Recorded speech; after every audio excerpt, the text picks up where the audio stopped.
Launch नहीं धरा पड़े केन्द्रापड़ा टाउन हाईस्कल प्रधान शिक्षक निरंजन पति लोन कागजपत्र रे दस्तखत करने निज स्कूल जड़े चतुर्थ श्रेणी कर्मचारी से 5,000 टंका लांच नेउथिबा अभियोग होईछि। एही आधार रे विजिलेंस प्रधान शिक्षकों को काबू करिछि। प्रधान शिक्षकों ठारू किछि नगद टंका जबत करिथिबा जणा पड़िछि। एने विजिलेंस रो प्रतिक्रिया मिली पारे नाही।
मोर हाउस बिल्डिंग करने हाउस बिल्डिंग केते टका 4,58,000 ना केते टका लांच नै 5,000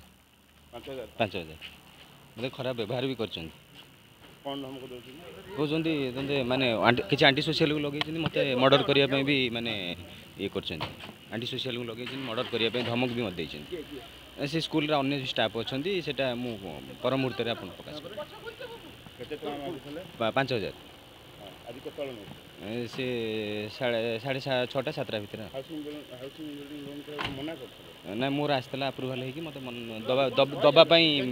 दबाई मागी 5,000 न दबाई। केन्द्रापड़ा नमिता नायक रिपोर्ट ब्रेकिंग न्यूज ओडिया।